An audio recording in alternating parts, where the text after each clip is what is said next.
Pod Next. Pod Next. Fala galera, esse é o episódio 3 do Pod Next. Semana passada a gente conseguiu dar uma contornada no assunto coronavírus. Essa não vai ter jeito. Para isso tem o JP, que finalmente conseguimos aqui em casa comprar papel higiênico. Tava difícil. Salve JP, salve ouvintes, aqui é Gustavo Rebelo e hoje vamos novamente embarcar nessa jornada ao redor do mundo falando sobre o mesmo assunto, coronavírus. Oi meninos, oi ouvintes, aqui é Isabela Fontanella, diretamente do Rio, praticamente de quarentena e tô ficando sem receita de biscoito, galera, me manda aí mais receita de biscoito. Pois é, JP, antes de começar o programa, só uma errata bem rapidinho, porque no programa anterior, quando eu menciono que a Rússia está em processo de refazer sua própria Constituição e eles vão realizar uma votação no parlamento para resolver esse problema, que vai ser, na verdade, no dia 22 de abril, não no dia 17, como eu falei, uma vez que eles escolheram o aniversário, a data de nascimento do Lenin, e eu acabei trocando os dias. Faz parte. Vamos então ao que vai ter no programa de hoje. E no programa dessa semana, não dava para não falar de coronavírus e sobre como o mundo está respondendo a essa pandemia. A estatística da semana tem a ver como as diferentes gerações enxergam essa doença. O figuraça é um destaque bizarro do clero brasileiro. E na pauta de economia, será que deu a louca no Fed? E nos outros bancos centrais pelo mundo? No meio ambiente, uma nova doença e um velho problema, o aquecimento global. Para aliviar um pouco da tensão, nossa primeira entrevista na pauta de tecnologia, uma conversa com o Tupá Guerra sobre manuscritos antigos falsificados. E para fechar, o nosso calendário histórico que envolve a política na Rússia. Então, vamos pro episódio.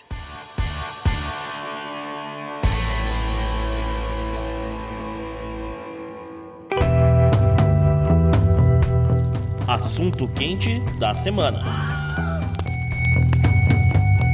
Bom, o assunto quente da semana é o coronavírus e o impacto dele nos países e nas pessoas. Nós vamos correr aqui alguns dos locais que estão em maior destaque e o que está acontecendo por lá. Mas antes, vocês provavelmente já viram em vários lugares, mas temos que relembrar, né, Gustavo? Manda aí. Então, JP, um recado importante. As pessoas nas UTIs com pneumonia, com síndrome de estresse respiratório, com sepse grave, etc., geralmente elas necessitam de transfusões de sangue com uma certa frequência e os estoques dos hemocentros estão sempre baixos. Então aí você imagina uma situação que fica todo mundo trancado sem sair de casa. O que vai acontecer com esses estoques, né? Então a gente está recomendando que os ouvintes do Podnext confiram no hemocentro mais perto de suas casas e, se tiverem condições, que eles vão lá doar. E também um lembrete a essas pessoas que os locais de doação são super higienizados, com uma grande frequência e, portanto, os riscos de uma contaminação por contato, seja de qualquer doença, não necessariamente apenas Covid-19, é muito baixo. Bom, nesse giro pelo mundo, eu acho que a gente tem que começar por onde surgiu a pandemia, né? Que é na China, que está vivendo esse processo desde o final do ano, né? Na virada do ano, e já tem alguns sinais positivos vindo de lá, né? É importante a gente abraçar esses sinais positivos, por mais que nem tudo seja confiável, né? Nem todas as informações sejam confiáveis, mas há coisas reabrindo, né? Há sinais claros de coisas reabrindo. A província de Hubei, lá onde foi o epicentro, continua muito trancada. Mas mesmo lá, aqueles hospitais temporários já estão sendo desativados e tal. E é importante para o mundo inteiro que a China se recupere com força e rápido. Pois é, JP, como você falou, as cidades ao redor de Hubei já não registram mais casos, tá? Isso aí já acabou, só tem casos realmente sendo registrados em Wuhan. E ainda assim, são mais ou menos uns 14, 13 casos por dia e tal, mas isso foi suficiente para, por exemplo, o governo chinês mandar fechar os hospitais que eles acabaram improvisando em ginásios, em escolas e demais, sei lá, fábricas, enfim. E nesse mesmo meio tempo, a maioria dessas fábricas já começaram a reabrir, as pessoas voltaram a trabalhar, as pessoas também voltaram a frequentar os shoppings e o transporte público também voltou a funcionar. Ou seja, a vida está quase normalizando. E é fundamental para que não tenha uma crise de desabastecimento muito maior do que se pensava, né? Porque da China vem quase tudo. E não só isso, né? Da China também tá vindo os indicativos a curva, como funciona a curva dessa doença. E a gente tá vendo que sem os esforços de quarentena, a curva completa, né, da doença é alguma coisa em torno de 3, 4, até 5 meses. E essa curva tá mostrando que a gente aqui, né, Europa, Ocidente, Américas como um todo, a gente tá no começo dessa curva fazendo essa quarentena, a gente ainda tem um longo período aí, provavelmente, de isolamento social para lidar. E um caminho muito mais difícil de ser percorrido, né? Na verdade, porque na China é mais fácil tu mandar as pessoas para casa e nego ficar em casa. Mas não só isso, né? E falando especificamente aqui da Europa, né? A OMS já declarou que a Europa é o novo epicentro da doença. É onde a gente tá vendo o maior número de casos e o maior número de mortes hoje em dia. Como a gente já falou, a curva da China reduzindo, né? E pensando nas Américas como um todo, né? Nós estamos entrando em quarentena, fazendo os esforços de quarentena no momento do ciclo anterior ao que foi feito, por exemplo, na China e na Europa. E a gente não tem noção exatamente do efeito real, né? De tempo que isso vai fazer durar. Porque a ideia é que você vai achatar, né, a curva do vírus. Com isso você não vai ter tanta pressão sobre o sistema de saúde, mas isso faz com que vamos dizer assim, o ciclo da pandemia se torne mais longo, né? A gente ainda vai falar hoje no programa, né, mas aqui no Brasil o pessoal tá falando de 15 dias, mas provavelmente vai ser muito mais do que isso. Acho que o fim ainda tá bem distante. Aí a pessoa também pode se falar, será que é verdade que a China está reabrindo? Ontem a gente teve notícia de vários jornalistas americanos expulsos de lá, né? Então, é confiável o relato de que está voltando? Eu acho que de certa forma. Eu tenho 3 exemplos para dar. Eu conheço um brasileiro que trabalha lá em Beijing, na Airbus. Ele voltou a trabalhar parcialmente. Ele é instrutor de voos lá, ele voltou a trabalhar parcialmente. Tem uma conhecida nossa aqui de Orlando que estava morando lá na China, o marido dela foi transferido para lá porque a Universal Studios está construindo um parque lá na... E eles há um mês e pouco atrás conseguiram tirar todo mundo de lá e trouxe para cá. E agora eles estão começando a pressionar para as pessoas para voltar e reassumir o trabalho. Uma das coisas que ela não está muito afim é porque parece que todo mundo estrangeiro que está chegando lá tem que passar por uma quarentena mesmo de 14 dias em hotéis. Eu não sei bem como é que é esse esquema. É mais ou menos o que os Estados Unidos também tá fazendo. Viu? Mas os Estados Unidos é em casa, né? É em casa e é na base da consciência da pessoa. E a outra a gente já teve notícia da Disney de Xangai também reabrindo parcialmente. Parece que eles vão botar uma capacidade bem menor do que a normal. E as pessoas para entrar vão ter que mostrar laudos médicos, eles vão tirar a temperatura. Se eles vão tirar a temperatura, não sei o quanto que é. Isso provavelmente vai continuar por aí mais uns 6 meses, mais ou menos. Eles vão estar monitorando todo o sistema de reconhecimento facial na China vai continuar ativo, procurando aquela pessoa ali devia estar quarentenada e não está aí. Enfim, a vida vai normalizando, mas vai demorar. Antes da gente entrar então nos outros países, vale a pena só fazer um parênteses, já que a gente está falando de quarentena, né? Nos outros asiáticos, como Coreia do Sul, Hong Kong e Singapura, eles agiram muito rápido, né, para fechar fronteiras e tal, e não tiveram essa necessidade de grandes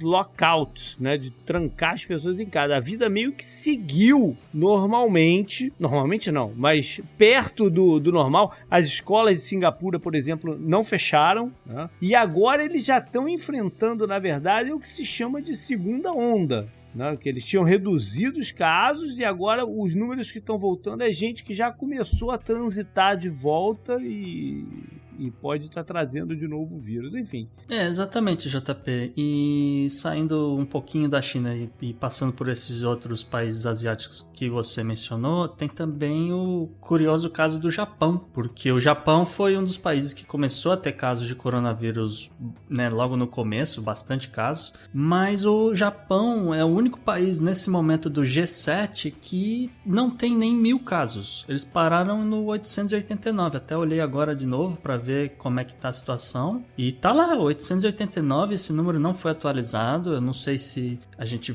né, desconfia se o governo está atualizando esse número ou não, mas... Ou se está testando as pessoas também, né? Porque o número também depende de teste. Porque uma das coisas que esses países, Singapura, Coreia e tal, fizeram foi testar em massa, né? Testar em massa, quarentenar as pessoas que davam positivo, mesmo as que não tinham grandes sintomas, dentro de hospitais. Singapura fez muito isso. Botava no hospital quem não tinha lá grandes sintomas da doença. É uma estratégia um pouco diferente, né, JP?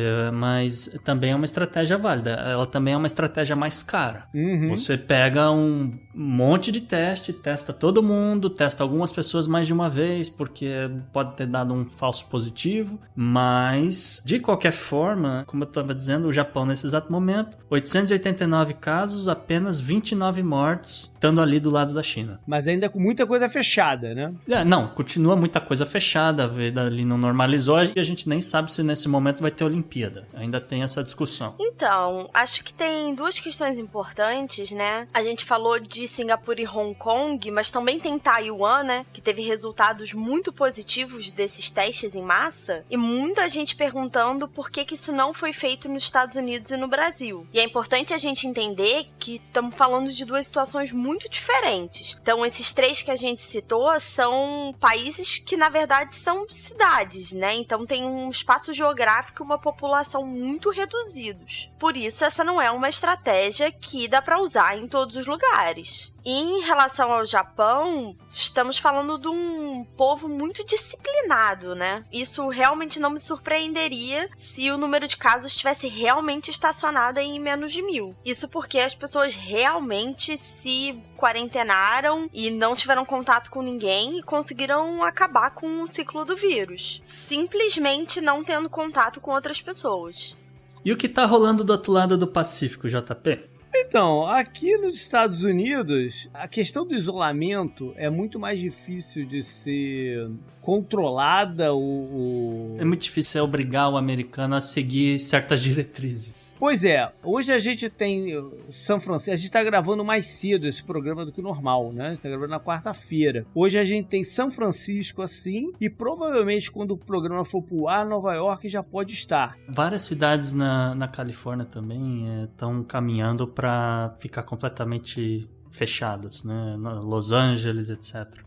O resto, há uma resistência muito grande, né? Muito grande. Eu mesmo aqui em Orlando tô indo trabalhar. A minha empresa ainda não definiu que era para ficar em casa. A gente ainda tá vendo o que vai acontecer. Mesma coisa aqui, você não vê exatamente a mesma quantidade de carros na rua, você não vê exatamente a mesma quantidade de pessoas nos shoppings, nos lugares, mas é meio chocante assim, de repente você entra num restaurante e não tem mais mesa, não tem mais nada, você só entra lá, pega a sua comida e sai. Alguns restaurantes já fecharam por decisão própria. Mas é tudo decisão própria, exato. Por exemplo, lá o da Disney, lá na área deles, lá que eles chamam de Disney Springs, a rede Sweet Tomatoes, que é uma rede que o pessoal de terceira idade gosta muito. Não sei se tem em Gainesville. Não. Aqui mas eu sei Orlando quem é uma loucura. Eu sei uma loucura. E é a base de buffet, né? Então eles já fecharam. Mas enfim, as escolas estão fechadas, né? Escolas fecharam, algumas escolas de ensino médio fecharam e só falaram para os alunos voltarem lá pro meados de abril. Pois é. E no meio disso tudo, o governo tá começando a agir. O governo dos Estados Unidos, que demorou muito, tô falando o federal, né? Demorou muito para admitir que era um problema sério e agora viu que o buraco é muito mais embaixo e tá vindo com grandes medidas aí de alívio econômico, não só pro mercado, né? A gente às vezes fica muito preso no mercado, na bolsa, nos índices, Mas esse alívio promete ser também para a vida das pessoas, né? Finalmente, né? Porque a maior parte das medidas que tinham sido anunciadas até então eram o que a gente chamava de macroeconomia ou efeitos mais pro lado da oferta, pouca coisa pro lado da demanda. E isso quer dizer, né, que são medidas mais voltadas pro pequeno empresário, pros consumidores e tal. Pois é, gente, os Estados Unidos demorou, mas quando os Estados Unidos se mexeu, os Estados Unidos veio com atitudes bem pesadas, como falado, de estímulo, mas também com a ideia de proteger essas pessoas. Então, hoje, no dia que a gente está gravando, o presidente Trump, ele assinou uma medida do Congresso para estar injetando dinheiro na economia, mas também para estar dando 100% de subsídio às pessoas que forem ficar doentes, que precisarem fazer esses testes e tal. Porque como a gente lembra sempre, né, os Estados Unidos não têm um sistema universal de saúde, é um sistema quase que 100% privado, você tem alguns subsídios parciais, mas além de estarem pagando por essas consultas, o povo americano ele acaba tendo que atingir certos tetos de gastos para estar entrando esses subsídios. Então, você acaba gastando 10, 15, 20 mil dólares antes de ter qualquer subsídio do governo, né? Então, por conta dessa medida que o presidente sancionou hoje, qualquer gasto com referente a ambulância, testes, tempo de UTI, tempo de hospital, etc., vai ser custeado 100% pelo governo. Que boa notícia, né? Uma outra notícia interessante foi que o presidente Trump ele acabou revigorando o ato de defesa de produção, que é um ato de 1950 que foi aprovado por emergência pelo então presidente Truman. Os Estados Unidos, obviamente, em 1950 estava saindo da Segunda Guerra Mundial e entrando na Coreia. E o presidente Truman precisou congelar o preço de aço e outros minérios a fim de, né, ter recursos disponíveis para os Estados Unidos entrarem e defenderem a Coreia do Sul. Mais recentemente, esse ato acabou sendo usado pelo Bill Clinton e posteriormente pelo George W. Bush, porque a Califórnia estava tendo apagão na virada ali do milênio, em 2000, 2001, por causa do caso Enron. Caso Enron, que era uma empresa de energia que estava manipulando artificialmente a oferta de energia para fazer o preço subir. E nessa brincadeira, o CEO da Enron foi preso, uma galera foi presa, a empresa não existe mais, decretou falência, etc. Mas as pessoas não tinham energia. Então, para garantir o abastecimento de energia sem ter que subir o preço, o presidente da época, tanto o Bill Clinton quanto o George Bush, fizeram a energia ser transmitida de outros estados para a Califórnia para resolver o problema. Mas a dúvida que fica agora é, com ele dando esse ato, ele pode mover certas indústrias para gerar insumos necessários ao combate ao coronavírus, como os respiradores e tal? É como se fosse, por exemplo, o esforço de guerra mesmo da Segunda Guerra Mundial, de transformar as fábricas em negócio de munição e tudo mais? É exatamente isso, JP. Inclusive já está sendo feito. O presidente primeiro mudou o discurso e começou a vir com o papo de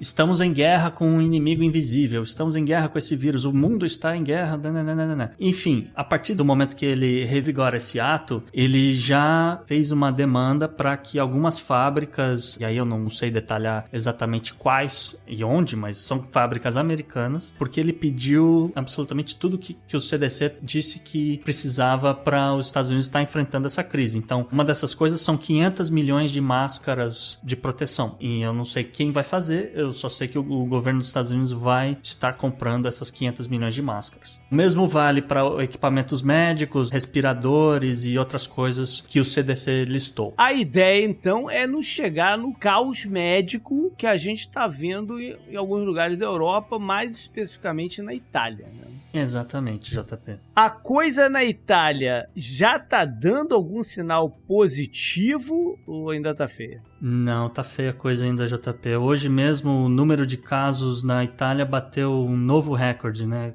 O número de pessoas testadas positivo novamente continua aumentando. Já não aumenta tanto quanto antes, que tinha crescimento de 30%, 20% em relação ao dia anterior. Mas hoje foram mais 475 casos. A Itália, nesse exato momento, tem 35.713 casos confirmados. E mais preocupante do que isso, são quase 3 mil óbitos. Se você calcular proporcionalmente, né, em relação à população da Itália, isso é infinitamente maior do que o número de mortes que ocorreram na China. Bom, e como a gente tá falando, o caso na Itália não tem nada de positivo, apesar de que a Itália realmente está completamente fechada, a gente já tinha anunciado isso na semana passada, mas, então, o que acontece na Itália é que o número de médicos infectados continua aumentando, porque o cara tá trabalhando ali horas e horas e horas e infelizmente ele não tem tempo de ir pra casa, tomar um banho nem nada, então alguns desses médicos acabam tendo que ser quarentenados. Então o governo passou uma diretriz que vai autorizar até 10 mil estudantes de medicina, eles ainda não se formaram, mas eles vão estar podendo ajudar em certos níveis, como em algumas clínicas, em asilos, etc., realizando testes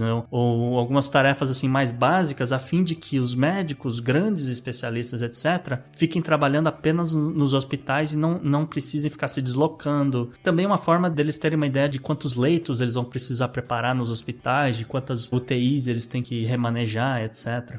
Outros países da Europa estão sofrendo bastante também. Se a minha percepção, né, igual que a gente está tendo da Itália, mas a Espanha, a Holanda, Suíça, Dinamarca, todos eles estão passando por crises sérias. Isso, e tem um caso interessante também na Itália, JP, que isso foi uma constatação. Dessas quase 3 mil mortes que eu falei, 99% delas, a pessoa, o italiano, tinha pelo menos mais uma segunda doença que ele já tinha que lidar. Então, às vezes, a pessoa tinha pressão alta, a pessoa tinha uma hipertensão, enfim, uma segunda doença, uma terceira doença, até 4 doenças. Então, tem pessoas, na maioria idosas, porém que já tinham um outro problema que elas já estavam lidando. Elas pegaram essa doença e aí acabou sendo fatal. Aí nos leva pro Brasil. Em que estágio que a gente tá? A gente, com certeza, a gente não tá no estágio de Singapura, Coreia do Sul e tal. Também ainda não chegamos no estágio Itália. A gente tá pra cá ou pra lá dos Estados Unidos? Cara, eu acho que a gente ainda tá pra cá dos Estados Unidos. E tem um certo paralelo aí, né, com os presidentes. Muito sobre a forma como eles falaram da pandemia, certos termos que eles usaram, que causou, na verdade, uma grande desinformação, né? O Bolsonaro, por exemplo, incentivou as pessoas a irem na manifestação, né, no final de semana passado. E não só isso, mas ele foi à rua, ele cumprimentou os eleitores, apertou mão, mexeu no celular, sendo que pessoas da comitiva que estavam com ele na viagem aos Estados Unidos já tinham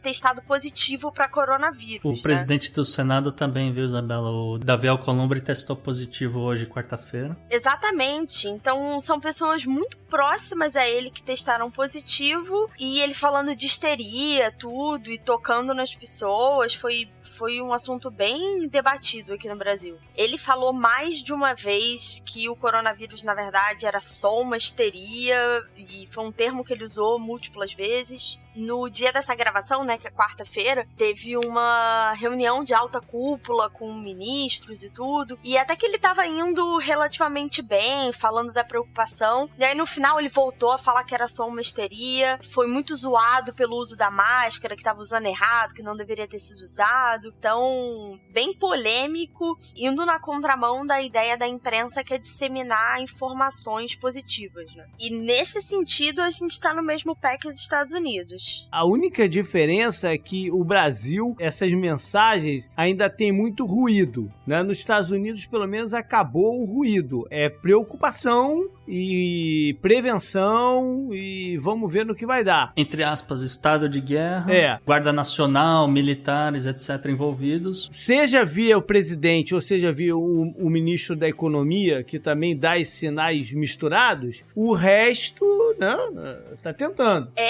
Pois é. E quando eu digo que a gente tá antes dos Estados Unidos no ciclo, porque nós temos menos casos, e isso é meio óbvio, porque quando você começa a ter disseminação pelo mundo, os Estados Unidos é um lugar que recebe muita gente, né, muito fluxo de pessoas de outros países. É normal eles terem mais casos que o Brasil, mas também a quarentena aqui no Brasil começou mais cedo no ponto do ciclo. A gente já vê grandes cidades, principalmente Rio e São Paulo, com com a maior parte das pessoas em quarentena, que é o meu caso aqui no Rio, mas a gente ainda vê algumas pessoas andando na rua. Eu não posso dizer que é uma cidade fantasma ainda, mas é uma redução bem drástica do movimento na rua. Eu acho que as pessoas estão reagindo bem. Eu fiquei com medo real de que houvesse um desabastecimento nos mercados, que os mercados fossem atacados. Pelo menos eu tô aqui na zona sul do Rio, isso não tá acontecendo. E tem uma certa calmaria por aqui, né? Mas a gente tem notícias de outras regiões da cidade, principalmente zona norte e zona oeste, que o transporte público continuou funcionando lotado. Então não é ainda uma coisa muito uniforme. E a gente tem histórias, por exemplo, de São Paulo, em que as pessoas realmente atacaram as prateleiras do mercado e tem muitos produtos em falta. Bela, a pergunta que não quer calar, tem carioca na praia ou não? Tem carioca na praia, né? Porque você falou carioca e praia, tem que estar na mesma frase, né, gente? O que vocês acham? Vocês acham que carioca não vai pra praia? Ah, gente, pelo amor de Deus, né? No domingo passado, por exemplo, foi o primeiro dia de sol depois de algumas semanas de tempo ruim no Rio, né?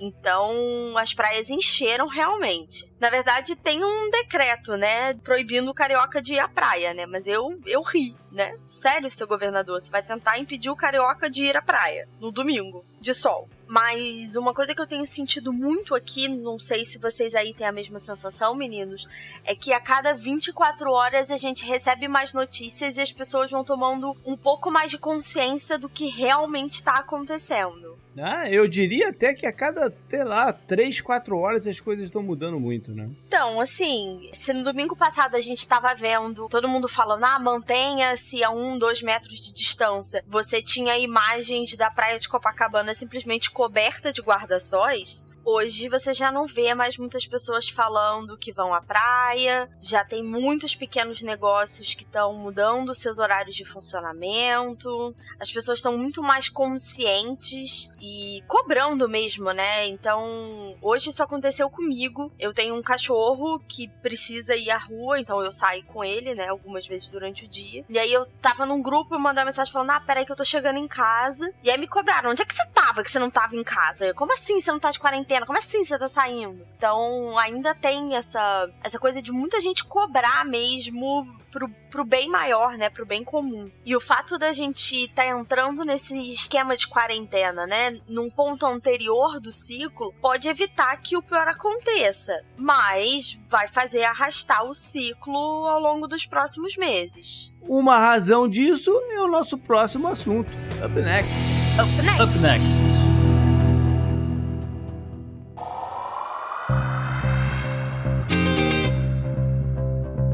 Estatística. Os números A complexos. estatística é uma ferramenta.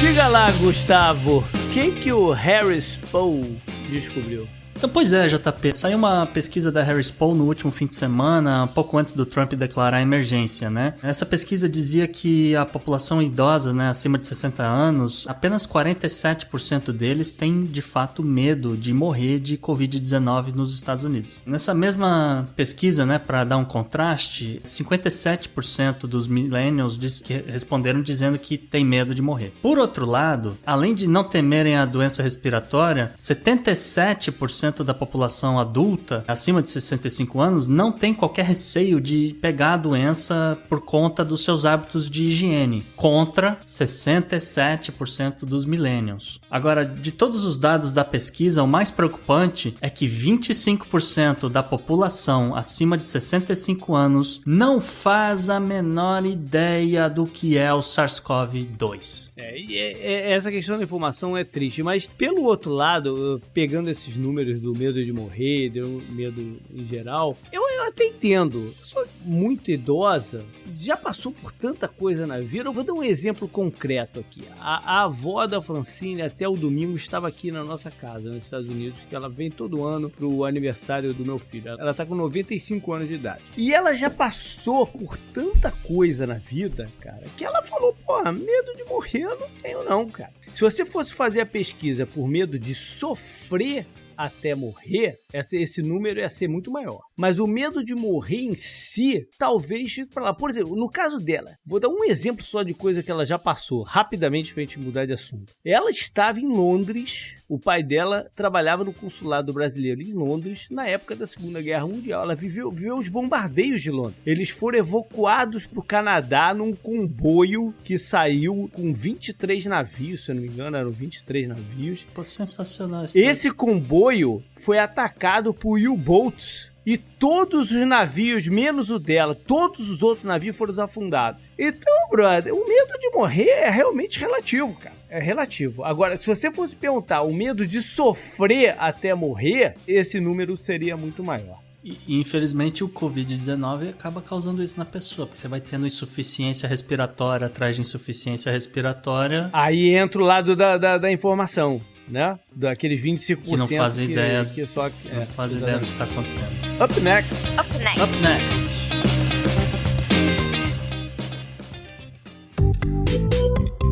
Our enemies are innovative and resourceful, and so are we. They never stop thinking about new ways to harm our country and our people, and neither do we. You can actually see Russia from land here in Alaska.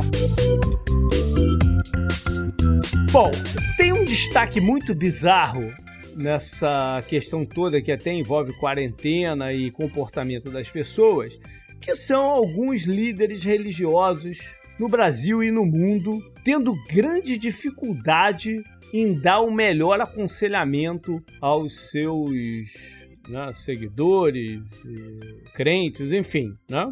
Pois é, JP, a gente podia apontar vários nomes aqui, mas como hoje está sendo gravado hoje, né, o programa, o destaque bizarro vai para o senhor pastor Silas Malafaia, que hoje novamente disse que não vai fechar sua igreja, só vai fechar sua igreja mediante uma ordem judicial. Eu gostaria de lembrar o excelentíssimo senhor pastor Silas Malafaia que a igreja Mormon em Utah fechou pela primeira vez desde 1957. O Papa, no Vaticano, falou que os fiéis estão dispensados de assistirem às missas. E assim se seguiu por diversas outras igrejas e mesquitas e sinagogas por aí. Só deixar também o registro de que há outros, não é só ele, há outros aqui nos Estados Unidos ou em outros lugares que têm esse comportamento também de continuar incentivando as pessoas. E vale lembrar que na Coreia do Sul, o maior foco de espalhar o coronavírus foi porque um determinado líder religioso teve atitude parecida, né? Existia a paciente número 31 que, obviamente não vão divulgar o nome dela, mas ela era muito religiosa e ela era uma pessoa que estava altamente contaminada porque estava super virulenta e estava espalhando para todos os lados. Ela saiu da quarentena, foi ao culto e dali ela contaminou todo mundo. Um outro país que está em alta crise é o Irã. E de lá a gente viu imagens absurdas de, no meio do combate ao vírus, né, pessoas ainda lambendo monumentos religiosos para comprovar fé e comprovar coisas. Ou seja, há uma responsabilidade muito grande dos líderes religiosos nesse momento e eles têm que levar isso a sério, como os governos e outros estão começando a levar. Você falou em fé, né? Uma das declarações mais polêmicas dele é que ele falou para as pessoas continuarem indo ao culto porque disse que as pessoas que veneram a Deus não pegam coronavírus. E essa ideia de juntar fé e prevenção, para mim, beira a irresponsabilidade. Porque você coloca cada vez mais pessoas em risco. A gente vai descobrir isso de maneira empírica. E apesar da nossa pauta cheia de coronavírus, o nosso figuraça da semana não tem nada a ver com o assunto. Então, Gustavo, conta pra gente o que aconteceu na Espanha. Ah, essa história é sensacional, ouvintes e Isabela. Vejam vocês, houve toda uma confusão com relação à mesada dos monarcas espanhóis. E o atual rei da Espanha, o Filipe VI, renunciou à herança do seu pai, Dom Juan Carlos I. Além disso, ele anunciou que retirou verba do orçamento da Casa Real destinada ao pai por motivos de corrupção. Quem diria? Cortou a mesada? Cortou a mesada do próprio pai. E com isso, o rei emérito Dom Juan Carlos I não vai receber seus quase 200 mil euros por ano. Tadinho. Mas ele já faturou bastante pelo visto, né? Pois é, JP, isso ocorreu depois que o Ministério Público começou uma investigação, e aí não sei como é que eles chamam a operação lá na Espanha, do Lava Autos, não sei, que levou a uma conta na Suíça, cujo único beneficiário era justamente o Dom Juan Carlos. E, além disso, essa história ainda envolve a amante do Dom Juan, a senhora Corinna Tsutsain Wittgenstein. Literalmente um Dom Juan. Só né? eu achei irônico que o nome dele é Dom Juan. É isso mesmo, só eu percebi esse momento. Pois é, e a dona Corinna também está envolvida com um caso da monarquia de um conhecido paraíso fiscal europeu chamado Mônaco. Acontece que Corinna, ela é muito relevante para o caso porque, segundo as investigações, existe toda uma possível conexão entre pagamentos de comissões a ela que partiram da conta do Dom Juan, que justamente ela recebeu logo após ajudar na aprovação da construção de uma linha de trem de alta velocidade entre Meca e Medina, na Arábia Saudita. Um contrato que rendeu 6,7 bilhões de euros aos cofres espanhóis. Rapaz, vale a pena falar que o rei, que é rei porque o pai abdicou, ele fez um pronunciamento hoje, quarta-feira, e rolou uma espécie de um panelaço lá também quando ele estava falando. Ou seja, o lance de monarquias nos países europeus, em breve eu tenho sensação que vão ser muito questionados. Quem sabe não começa aí pela Espanha, né? E aí eu fiquei me perguntando, enquanto você estava falando, eu fiquei me perguntando aqui um negócio. Será que essa história toda do coronavírus e quarentena ajuda a abafar um pouquinho, porque as pessoas estão, né, tão ligadas na questão? Ou o pessoal tá com tanto tempo livre que vai ficar fuçando essa parada ainda mais, né, cara? Eu não sei se é uma boa ou uma ruim o atual momento. Ah, JP, eu só sei de uma coisa. Tem que acabar a monarquia no mundo todo. A única monarquia que não pode acabar é a das abelhas. Up next.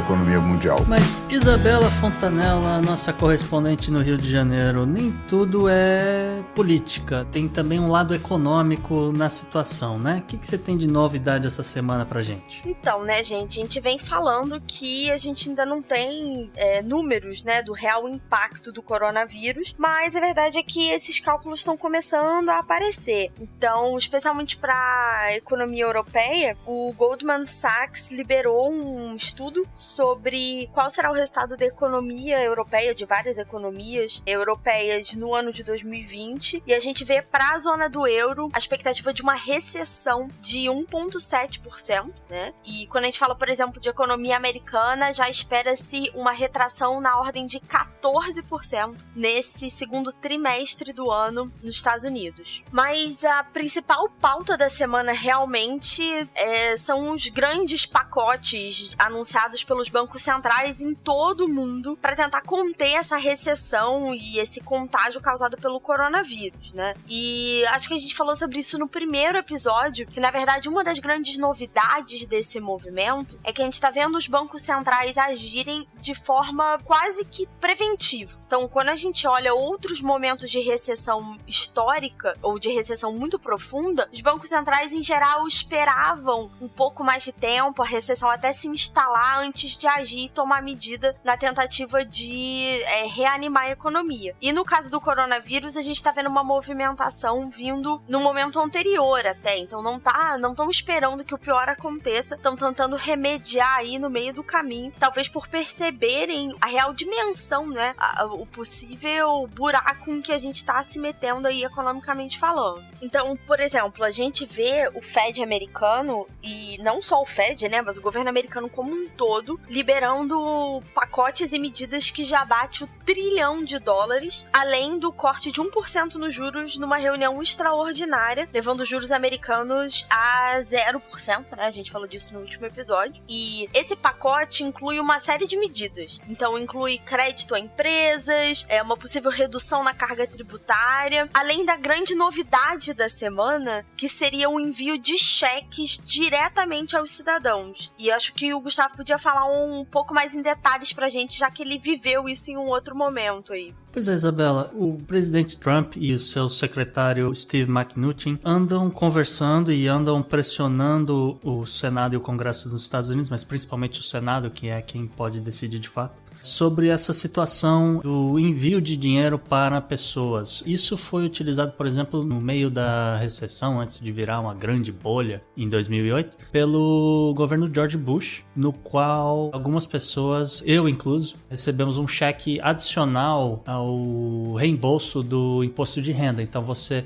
preenchia seu imposto de renda, enviava, ficava guardando o reembolso, e aí desculpa que eu não sei exatamente como é que funciona no Brasil, mas nos Estados Unidos você tem a opção de o governo depositar o dinheiro diretamente na sua conta ou literalmente enviar um cheque para você depositar. E aí, no caso, você recebia um cheque e uma semana e pouco depois você recebia, sei lá, uma porcentagem extra, então era $1.000 e poucos a mais para você também depositar, com a ordem de, pelo amor de Deus, gastem, porque essa é a única forma da gente ativar essa economia, aquela coisa do consumismo. Acabou que muita gente usou esse dinheiro para pôr na poupança, muita gente usou o dinheiro para pagar algumas dívidas e o dinheiro não foi parar onde o governo queria. Mas o caso agora é diferente, né? O caso agora é para poder sobreviver. Porque a crise de emprego tende a ser muito forte. Né? Já tá sendo, né, JP? Porque, como a gente falou, alguns restaurantes fecharam, alguns restaurantes estão abrindo só para delivery, então você não tem garçons servindo comida, você reduz o tamanho das cozinhas, então garçom, auxiliar de cozinha... Todo mundo que tá lidando com o público direto tá afetado. Salão de cabeleireiros e... todo mundo.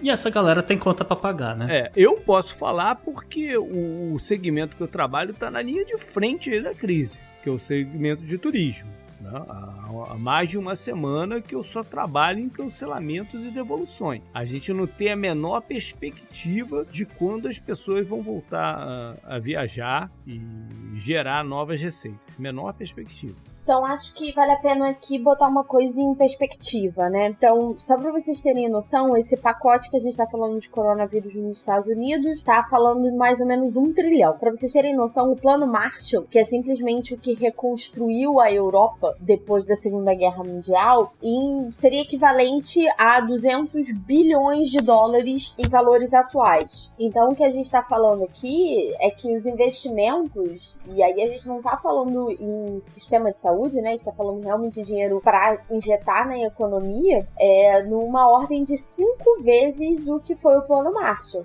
Porque o mercado é maior também, né? Tem mais gente, eu acho que tem a ver.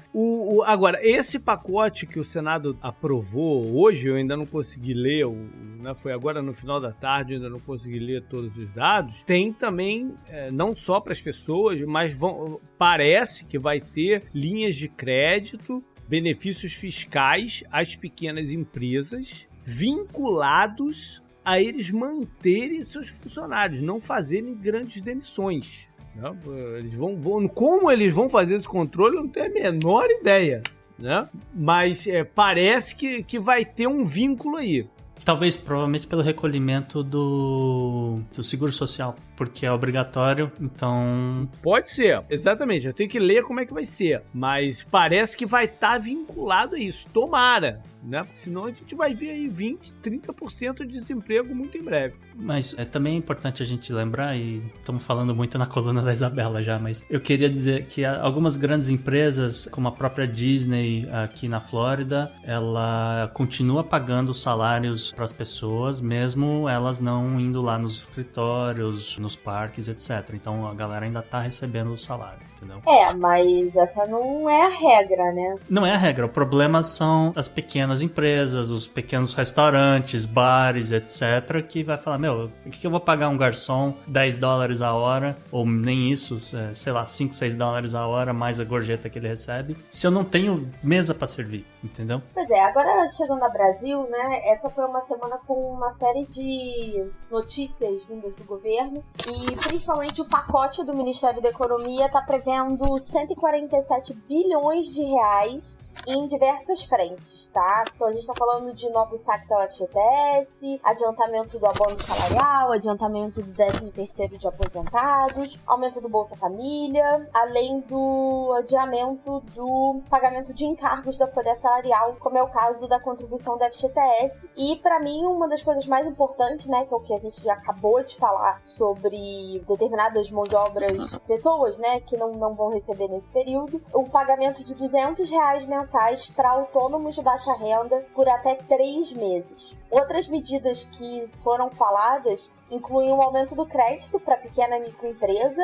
e o remanejamento de fundos do orçamento para o Ministério da Saúde, porque até a gravação desse episódio a gente ainda preso no orçamento, porque na terça-feira o presidente Bolsonaro enviou ao Congresso um pedido para que os parlamentares reconhecessem o estado de calamidade pública, o que permite descumprir as regras fiscais e estourar o orçamento.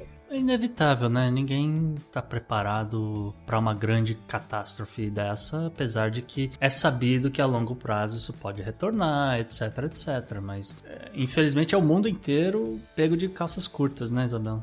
Pois é, eu acho que a grande prova de que essa é uma política necessária é que estamos vendo grandes economistas liberais que sempre defenderam a não intervenção do Estado, falando que esse é um momento em que o Estado realmente precisa entrar e gastar e influenciar. Então, é uma prova de que a gente está num momento de exceção muito grande, né? Então, mesmo num governo muito liberalista economicamente falando, essa é uma política que está sendo entendida como necessária por todas as frentes, né, do país como um todo. E aqui a gente tá falando de gasto não só com economia, né, porque quando a gente permite estourar o orçamento, a gente também tá falando de gasto com saúde, abertura de leito, compra de equipamento, os respiradores, que são um equipamento essencial para o tratamento da Covid-19. Então isso tudo aí tá incluído e realmente dentro do orçamento ninguém prevê uma pandemia.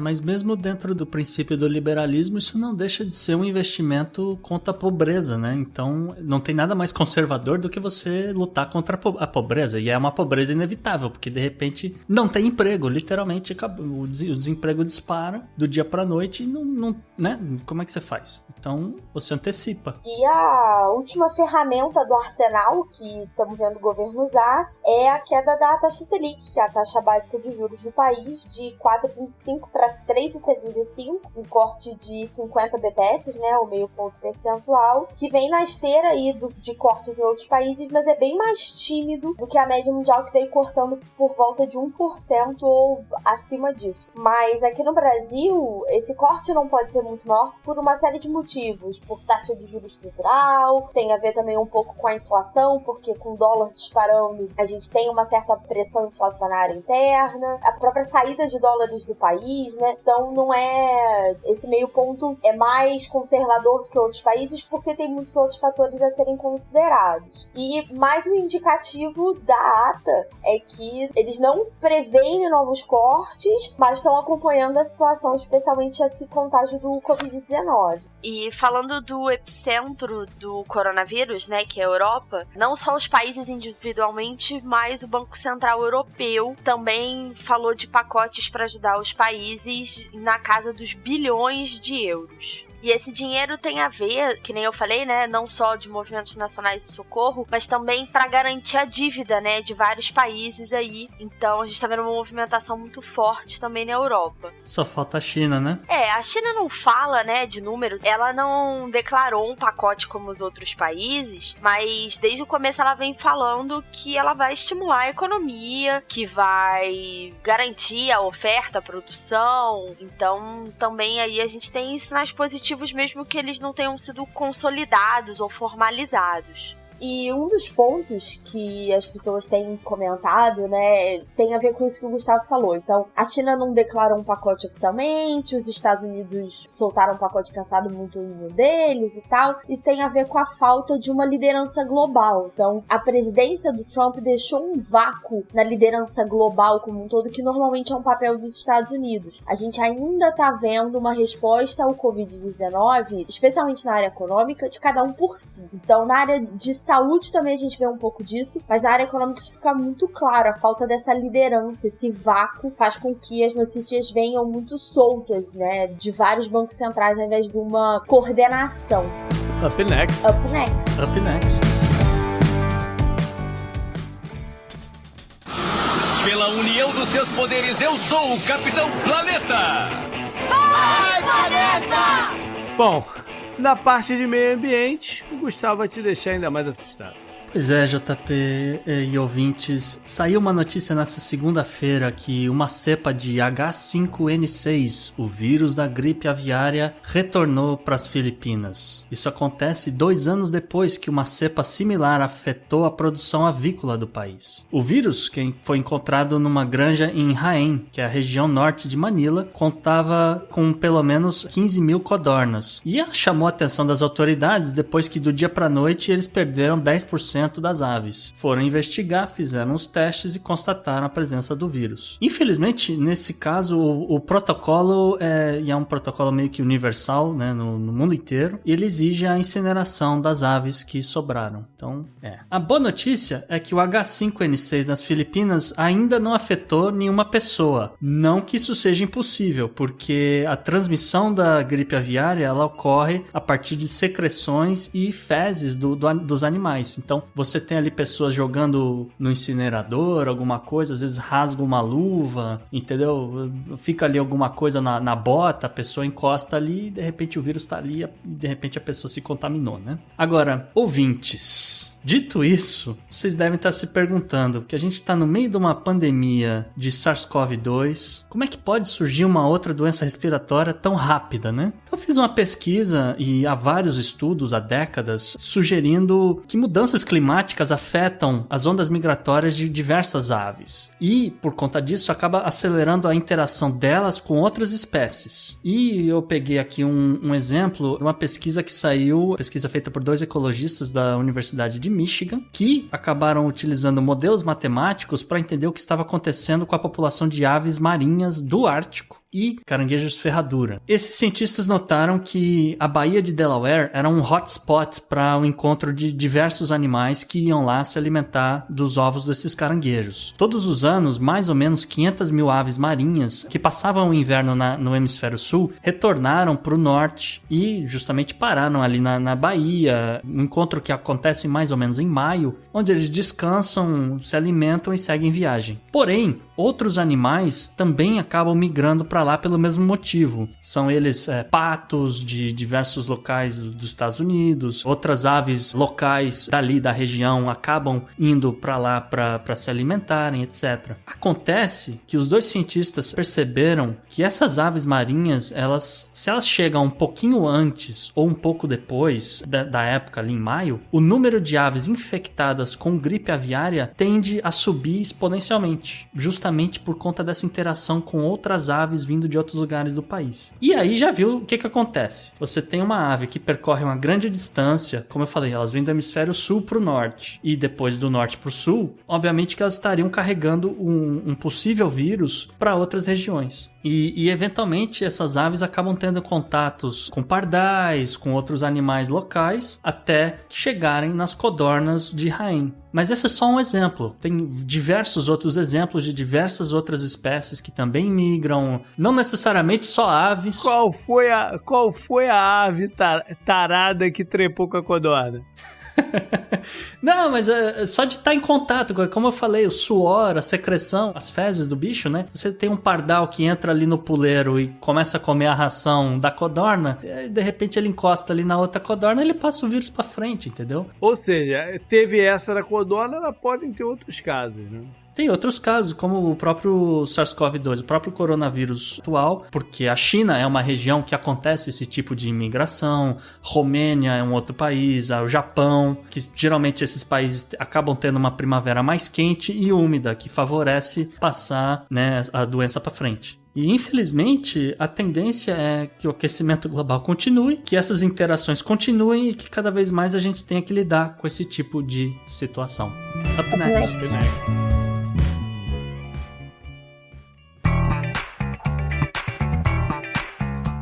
Não é pescaria, é tecnologia.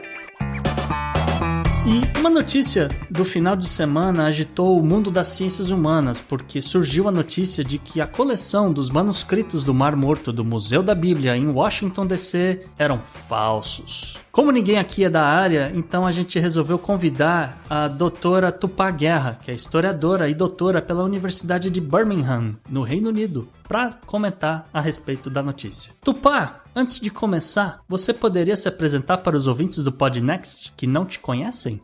Meu nome é Tupá, eu sou historiadora, eu tenho graduação e mestrado em História, meu doutorado foi sobre os manuscritos do Mar Morto, e em especial sobre demonologia, então... Eu trabalho e estudo demônios e criaturas malignas. Mais especificamente, eu estudo se judeus, há 2000 anos atrás, acreditavam em demônios ou não. E se eles acreditavam, como que eles faziam para se proteger? Como que essa crença alterava o dia a dia deles? Então dá para dizer que a minha especialidade é demonologia, ou como diz uma amiga, eu sou capirotóloga, como vocês preferirem. Só que hoje eu não trabalho o tempo todo com a minha pesquisa, então durante o dia eu trabalho no Museu do Tribunal de Contas da União, fica aqui em Brasília. Eu sou a historiadora responsável pela pesquisa do museu. Acaba sendo muito diferente da minha pesquisa acadêmica, porque o museu trata muito mais de Brasil, século XX, a minha pesquisa, né?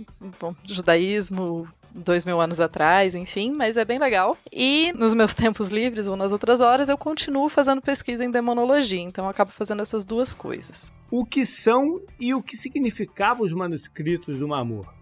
Onde e como eles foram encontrados? Manuscritos do Mar Morto é um termo que a gente usa, seria tipo um termo guarda-chuva para vários tipos de manuscritos, mas é um termo que a gente usa para falar sobre todos os manuscritos que foram encontrados na região do Mar Morto. Então você tem lá, se você pegar o mapa, olhar o Mar Morto, tudo ali em volta, qualquer manuscrito que foi encontrado em cavernas ali em volta, em geral é chamado de manuscrito do Mar Morto. Eles começaram a ser encontrados mais ou menos em 1947, quando beduínos encontraram alguns manuscritos numa caverna, e daí, a partir disso, eles levaram para a cidade para vender. Eles já sabiam que era uma antiguidade, que tinha algum valor. Assim que esses manuscritos começaram a aparecer, se levou para alguns pesquisadores da École Biblique, que é uma instituição de pesquisa que fica em Jerusalém. Se percebeu na hora que eles eram muito antigos e que eles eram uma descoberta significativa, e assim eles começaram então a estudar e a tentar entender. E daí, claro, a gente tem muita história para contar de como foi uma corrida para conseguir comprar todos os manuscritos e recuperar, e pensa que isso é pós-Segunda Guerra Mundial, momento de fundação do Estado de Israel, enfim. Você tem muitas questões políticas envolvidas na forma como os manuscritos foram encontrados e como eles foram adquiridos e como eles foram preservados. Mas o que a gente pode dizer assim, por que a gente acha tão importante? Porque para muita gente os manuscritos do Mar Morto podem ser considerados talvez a maior descoberta arqueológica do século XX, possivelmente. Depende um pouco do seu parâmetro. Mas por quê? Então, os manuscritos do Mar Morto, eles trazem pra gente, basicamente, textos religiosos judaicos de cerca de 2000 anos atrás. Eles vão, então, alguns... o mais antigo é mais ou menos de 300, antes da Era Comum, e o mais novo, por volta de 70 da Era Comum. Depois eu falo um pouco como que a gente consegue saber essas datas. E eles trazem as cópias mais antigas de um livro que acaba sendo fundamental para a civilização ocidental, especialmente, que é a Bíblia. Então, só que eles só trazem cópias de textos do Antigo Testamento, não existem cópias do Novo Testamento. Então, não existem menções a Jesus, não existem... nada do Novo Testamento faz parte dos manuscritos do Mar Morto. Ainda assim, eles são muito relevantes, não só para a gente entender o texto bíblico em si, ou o Antigo Testamento, ou o Pentateuco, enfim, todos esses textos, ou conforme o termo de cada religião se refere a esse conjunto de textos de uma forma diferente, mas ele também é importante para a gente entender o desenvolvimento de algumas religiões, e uma religião, pelo menos 2 ou 3 religiões que acabaram se tornando muito importantes para o mundo. Então é por isso que eles são tão relevantes, assim. Mas só para vocês terem uma ideia, existem pelo menos 5 grupos de manuscritos do Mar Morto e lugares que foram encontrados manuscritos que a gente considera manuscritos do Mar Morto. Então a gente tem, por exemplo, a gente tem Qurã, que é onde estão especialmente os manuscritos que têm algum bíblico, né? Não, outra coisa, não são todos bíblicos. acadêmicos, tá? A gente tem, por exemplo, Vadi Mahabharata, a gente tem Nahal Herver, a gente tem Masada, a gente tem, enfim, várias outras cavernas que foram encontrados textos de outros períodos, assim. Inclusive, olha só, né, já ia falando coisas erradas pra vocês. Aquela datação que eu falei de 300 a.C.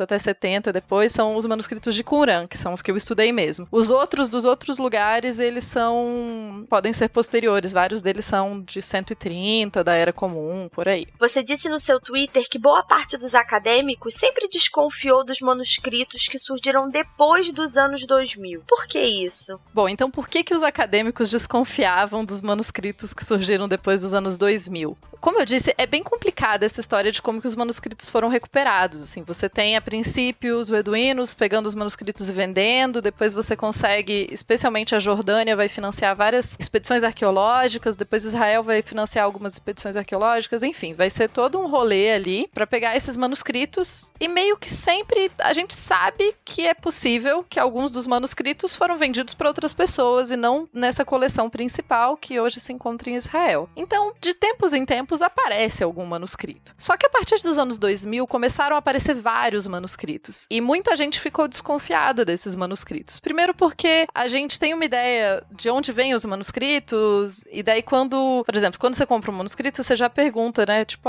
quem achou, onde achou, etc. Por sinal, não comprem manuscritos, tá? É errado. Mas eu já chego nessa parte. O importante, então, é que os manuscritos dos anos 2000, eles não tinham uma procedência muito certa, eles acabavam fazendo todo mundo ficar desconfiado sobre eles. Além disso, eu não trabalhei com os manuscritos desses manuscritos pós-2000, mas todo mundo que tinha trabalhado já tinha visto sinais de que eles tinham problemas. Então, quais são problemas, assim, né? Por exemplo, você teria a escrita por cima da sujeira e os manuscritos mais antigos você escreveram num pergaminho limpo e depois a sujeira se acumulou. E daí, quando você tem a escrita por cima da sujeira, aparenta que essa escrita foi feita depois. E isso é um ponto importante. Por exemplo, se a gente usar a técnica só de carbono 14 para datar esses manuscritos depois de 2000, a probabilidade deles darem da mesma época dos outros é muito grande, porque foram encontrados junto com os manuscritos também pergaminhos em branco. E é muito provável que esses manuscritos que foram agora definidos como manuscritos falsos, possivelmente alguém comprou esses pergaminhos em branco e escreveu por cima deles, e daí, por isso, enfim, você tem. Então, as principais razões científicas para saber por que a gente desconfiava desses manuscritos é a procedência desses manuscritos e características técnicas deles mesmo, né? A tinta tá errada, a sujeira não tá por baixo da tinta, o que é muito esquisito, o tipo de letra, enfim, tem várias técnicas que a gente usa pra ver se o manuscrito é real ou, enfim, pra analisar ele. E Tupá, o que os manuscritos falsos revelaram que não se sabia antes? Os manuscritos falsos, a princípio, a rigor, não revelaram nada demais, nada novo, nada incrível. Isso é uma coisa também, assim, os manuscritos do Mar Morto a gente tem mais de 900 só de Qumran, que são mais os textos religiosos mesmo, sem ser as cartas e os outros tipos de textos que tem em outras cavernas. Os manuscritos de Qumran, eles revelaram muito sobre a vida das pessoas naquele período, mas eles não trouxeram nenhuma super coisa, alguma coisa que a gente já não desconfiasse ou alguma coisa, enfim, especialmente nos textos sagrados. Menos da metade dos manuscritos de Qumran não é algum texto que faz parte do cânone, né, tanto do Antigo Testamento, ou enfim, da Bíblia judaica, enfim, qualquer termo que a gente for usar, mas eles não trazem grandes revelações no sentido de, nossa, eles provam que algum texto é falso, ou enfim, não é. Tanto esses manuscritos falsos quanto os outros não revelaram nada demais, assim, inclusive, se ele tiver uma coisa muito fora do que o conjunto dos outros textos já falava, isso ia aumentar mais a nossa desconfiança. Então, a princípio, esses textos são cópias de, sei lá, eu não lembro quais são os 16 do Museu da Bíblia, mas eles são bem fragmentários, ele tem, sei lá, um pedaço do livro, sei lá, Isaías, ou alguma coisa assim, então não é nada muito além. Como pode um museu, como no caso o Museu da Bíblia, comprar artefatos falsos?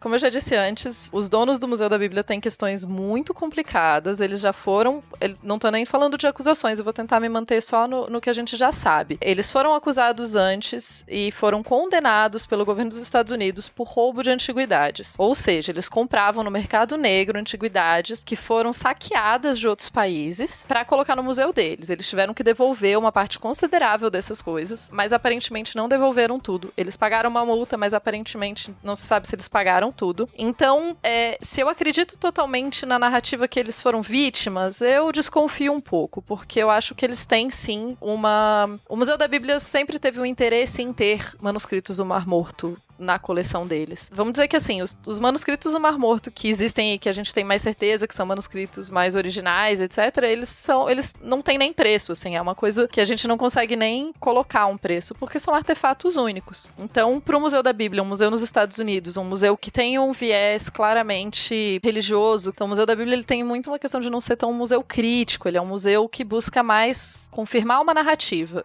Então, eu desconfio um pouco, sim, eu não acho que é uma instituição séria o suficiente, eu desconfio, sim, que talvez, eu nem acho que talvez eles até tenham sido enganados, mas eles estavam talvez até querendo ser enganados, assim, de qualquer forma, enfim. Além disso, os testes para definir se um manuscrito é verdadeiro ou não, eles não são tão simples assim. E quais são as técnicas usadas para determinar se uma relíquia como essa é falsa ou verdadeira?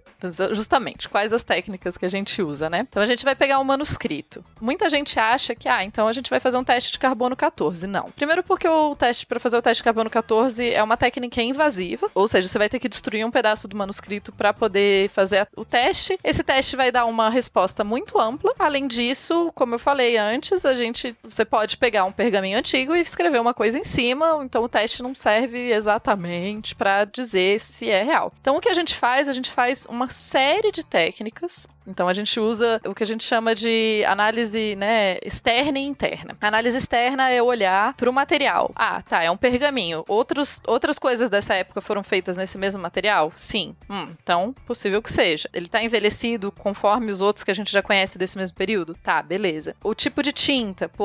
Sei lá, se tivesse uma tinta roxa, você fala, nessa época não se fazia essa tinta nessa região. Então já é uma coisa. Mas não, no caso desses da Bíblia, a gente olha a tinta parece também verdadeira. Beleza, então a gente fez a crítica externa, a gente olhou os elementos externos do manuscrito. Agora a gente vai fazer a crítica interna, que é basicamente você vai ler o que está escrito. E a partir de ler o que está escrito, como a gente já tem vários outros manuscritos e a gente tem vários outros textos, a gente consegue identificar características de escrita de determinadas épocas. Pois é, existem características de escrita, e a nossa característica de escrita hoje também existe. Então você consegue entender as características da escrita de cada época. Então, por exemplo, como se desenha a letra, isso a gente consegue usar para colocar uma datação, inclusive é uma das coisas que a gente mais usa para datar, e o conteúdo do texto em si. Então, a gente conhece outras cópias, vamos usar o livro de Isaías. A gente conhece outras cópias do livro de Isaías, a gente sabe mais ou menos, a gente tem os pesquisadores traçam mais ou menos, né, quais são as variações que esse texto sofreu e quando mais ou menos essas variações aconteceram. Então, quando a gente pega um novo manuscrito, a gente vai ler ele e vai comparar com tudo que a gente já tem, e a partir dessa comparação a gente consegue colocar ele mais ou menos em algum lugar. Então, a gente consegue definir se é falso ou verdadeiro. É mais fácil dizer que uma coisa é falsa com certeza do que dar certeza que ela é verdadeira. Além de todas essas técnicas que eu falei, que são as técnicas do manuscrito em si, a gente vai saber como esse artefato foi encontrado. E aí que eu falo que é o problema, é que esses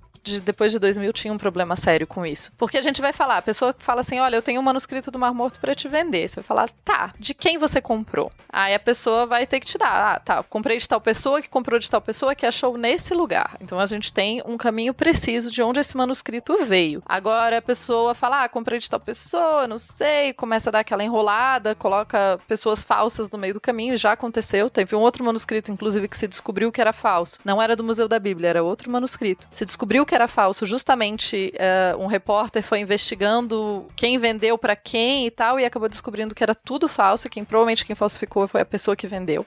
Então, é basicamente isso. É um trabalho de investigação muito demorado, é isso. E o que a descoberta dessas peças forjadas significa para a coleção de manuscritos do Mar Morto? A descoberta dessas peças forjadas a rigor não altera quase nada do resto dos manuscritos. Para a maior parte dos pesquisadores, como a gente já desconfiava que os manuscritos de depois de 2000 eles não eram verdadeiros, já tinha pouca credibilidade do Museu da Bíblia, então pra gente é esses são falsos, tudo bem. Mas o interessante é que isso já tem um tempo, já tem alguns anos, que isso criou um debate muito forte dentro do mundo acadêmico sobre a nossa responsabilidade como pesquisadores ao estudar um manuscrito e saber qual a proveniência desse manuscrito, de onde ele veio. É aquela coisa de traçar a história que eu tava falando. A gente precisa saber, esse manuscrito veio daqui, ele foi comprado por essa pessoa. De preferência, ele não foi comprado por ninguém. Ele tá nesse museu porque foi feito uma escavação autorizada, oficial. E esse é o melhor jeito. Porque uma escavação autorizada, oficial, etc., segue os parâmetros que a gente precisa, porque a peça em si, o manuscrito em si, às vezes, ele é muito significativo, mas as condições em que ele foi encontrado também são muito significativas pra gente. A história, ela depende de muitas coisas, ela não é uma coisa só. Para encerrar, esse espaço final é seu. O que você gostaria de divulgar para o nosso público? Obrigada pelo espaço. Eu espero que tenha ficado claro. Qualquer coisa, vocês podem me seguir, @tupaguerra no Twitter. Eu tendo a responder relativamente rápido. Eu não garanto 100% que eu vou responder super rápido, mas a tendência é que eu responda bem rapidamente. Além disso, tem Instagram também, mas lá não falo tanto de manuscritos. Eu faço parte do podcast Dragões de Garagem, que é um podcast de divulgação científica, junto com várias outras pessoas de muitas áreas de conhecimento. Então vocês podem ouvir a gente, seguir a gente em todas as redes sociais. Também faço parte do Mundo Freak Confidencial, que é um podcast de mistérios e coisas sobrenaturais, etc. Mas eu tô lá falando de ciência e de coisas, enfim, do lado científico da demonologia, digamos assim. Além disso, eu faço parte de um projeto chamado Traje Brasilis de Reconstrução Histórica. Pois é, eu sei, tá muita coisa. Que a gente tá com um projeto de reconstruir algumas roupas de época e etc. E se vocês ficaram interessados justamente nessa questão das peças forjadas, tem um episódio do Notícias da Garagem no YouTube, que a gente explica quando, se eu não me engano, há 2 anos atrás já tinha sido anunciado que 4 manuscritos do Museu da Bíblia eram falsos. Então, realmente não é uma novidade que todos eles sejam falsos. Eles têm características bem parecidas. Enfim, muito obrigada. Tchau pra vocês. Up next. Up next.